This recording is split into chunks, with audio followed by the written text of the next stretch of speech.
Odogwu paranran money na water. In Ufume village, whenever people talk about strange things that happened in their lifetime, one name always comes up: Odogwu paranran. But he was not born with that name. He came into this world as Chibuzo, the boy that poverty refused to leave alone. From the day he was born, struggle followed his family around. His father was a poor mechanic who hardly had customers. His mother sold roasted yam and corn by the roadside, with smoke always in her eyes and tears always in her voice whenever she talked about school fees. Their house was small, built from mud, with a zinc roof that leaked anytime rain fell. When it rained at night, they had to shift their old mattress from one corner to the other because water was dropping from almost everywhere. Sometimes they slept sitting, sometimes they used buckets and bowl to collect rain right there inside the room. By the time Chibuzo was 6, he had already understood what it meant to go to bed hungry. There were nights when the only dinner they had was gari and water, without sugar, no milk, just ordinary gari that made your throat scratch. His mother would lie to him and say, "I have eaten earlier," even though her own stomach was making noise louder than his.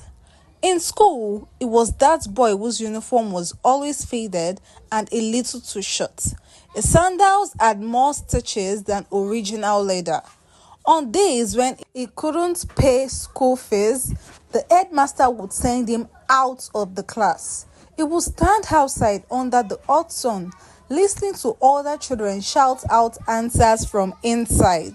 Sometimes he cried quietly, wiping his face with the back of his hand so that no one would see him. The other children were not kind at all. "Beggar boy," they called him.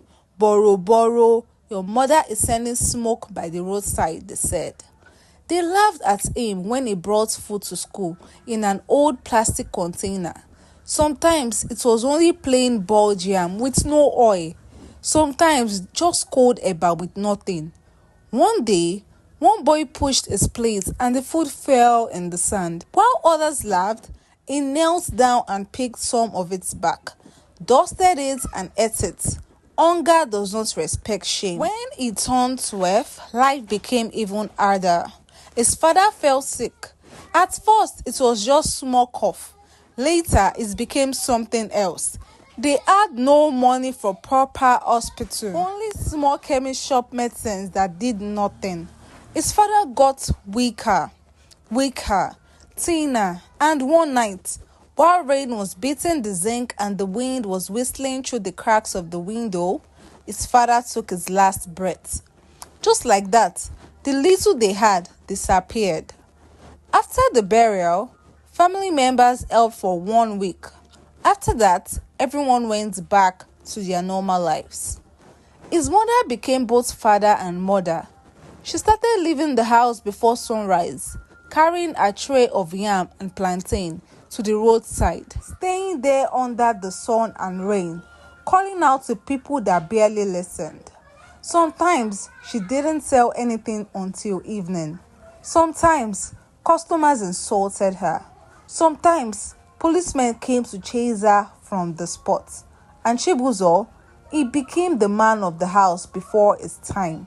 He worked on people's farms, carrying heavy loads for very little money. He fetched water for neighbors. He helped clear the bush. He did any job, no matter how small the money, just to bring something home to his mother so she could rest a little. There was one particular day he can never forget. It was a school day. He had no money for food, but he still went because exams were closed. By break time, his stomach was crying. He watched other children buying buns and drinks, laughing. He sat alone under the tree because he has no friends. Then one girl came from class, the daughter of a rich trader. She saw him and said loudly, "If you know you are hungry, go and walk. School is not for poor people." The whole group laughed. He forced a smile, got up and walked away with tears in his eyes. That day, something hardened inside him. Poverty was not just making him hungry, it was making people insult him like he was less human. He looked at himself and made a decision deep in his heart. I will not die like this. I must make this money. Whatever it takes, I must live this life. Years passed. He grew taller, stronger, but the suffering grew with him. He wrote his final exams, but couldn't go further because there was no money for higher education. He started following some older boys to the city, sometimes to do menial work, but it was never enough. Then one morning, just before dawn, he packed a small bag with two shirts, one trousers and slippers. His mother was still sleeping. He sat near her for a while, watching her face, seeing the lines of stress and the grey hairs that poverty had forced out too early. He didn't know how to tell her he was leaving. He didn't know when he would return. He didn't even know if he would survive. But he knew if he stayed, nothing would change. So he whispered, "Mama, forgive me." He stood up and walked out of the house quietly. By the time the sun came out, he was already far from Ufume village. For 3 good years, nobody in the village heard from him. His mother cried. Some people said he has spied. Others said he ran away and forgot them. Some said he joined bad gang, but no one knew where he went to or what he was doing. But life moved on. Until one Saturday afternoon, the ground of Umefe started shaking from the sound of a big engine. A black SUV, the type they usually show on TV or during political campaigns, drove into the village, raising dust behind it. Children ran after it, shouting. Adults left what they were doing and gathered. The car parked in front of Mama Chibuzo's old house, and the door opened. A man stepped out. Classy dress, shiny gold wristwatch, dark shades, perfume that smelled like the city. Two men behind him that looked like bodyguards. For a moment, nobody recognized him. Then he removed his glasses. "Mama Chibu's son, is that not Chibuzo? See as he's fine, see money," people shouted. His mother came out, saw him and fainted from shock. Neighbors rushed to revive her, and when she opened her eyes, she started crying and laughing at the same time. My son, I thought you were dead," she said. "Mama, your tears are finished. From today, you will not suffer again. Call me Odogwu now." From that day, Chibuzo died and Odogwu paranran was born. Money followed him like a shadow. He spent it like water. He bought his mother a new house, big and painted, with real zinc roof and tiles on the floor. He bought her a generator so she would never sit in darkness. He bought her fine clothes and sent people to stay with her and serve her.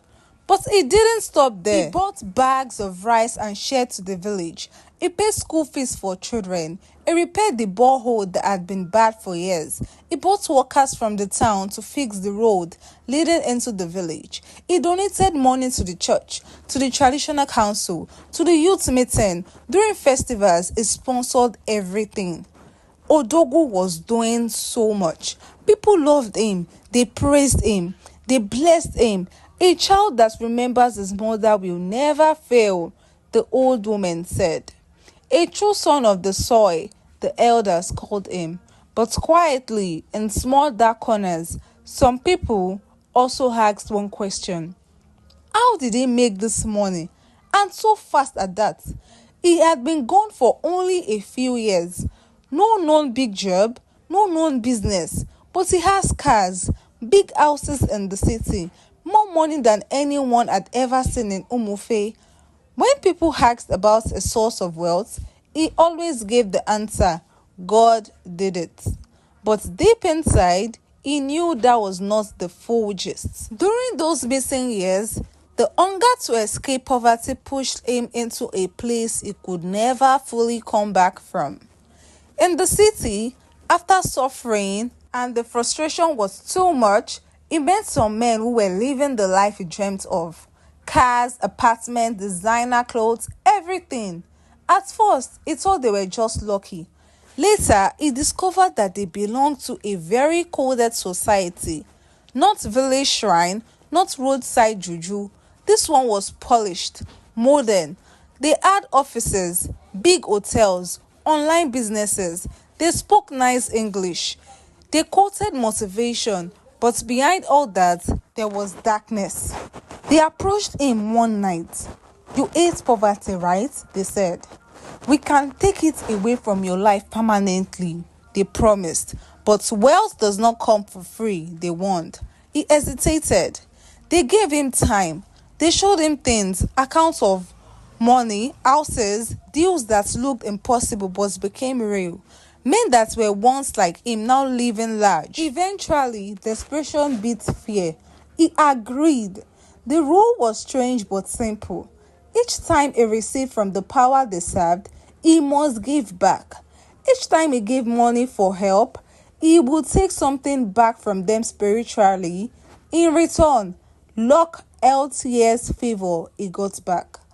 Their destiny would reduce while his own increased. He did not have to kill them directly.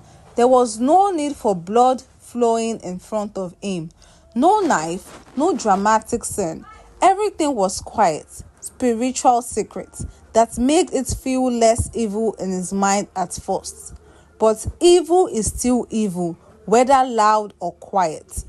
So when he returned to the village and started spraying money everywhere, each person that collected from him was unknowingly handing over a piece of their future to him.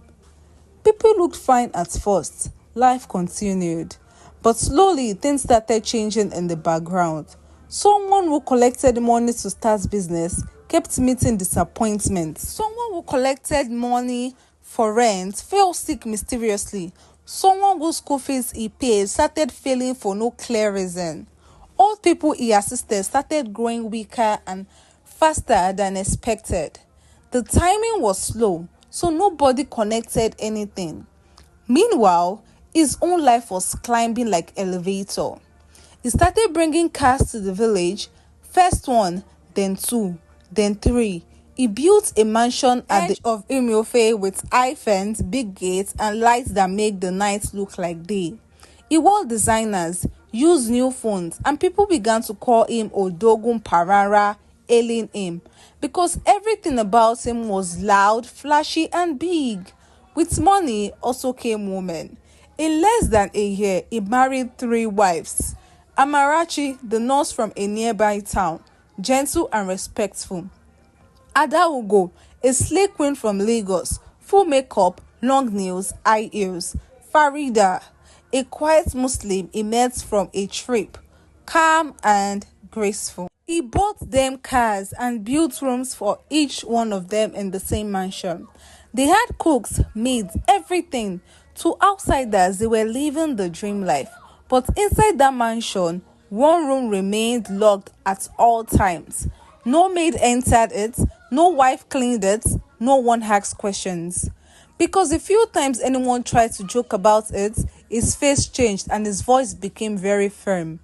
"That room is my private temple," he said once. "Nobody goes near it."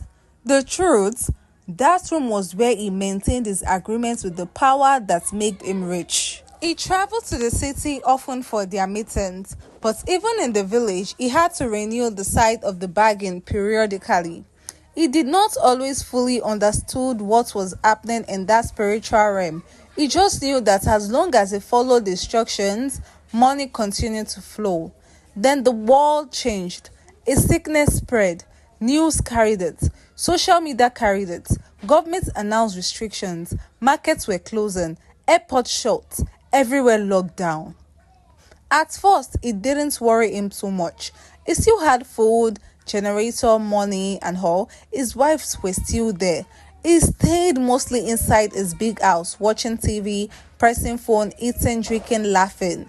But behind the scenes, something serious was happening in the realm of his secret covenant. A spiritual soul sent him a message.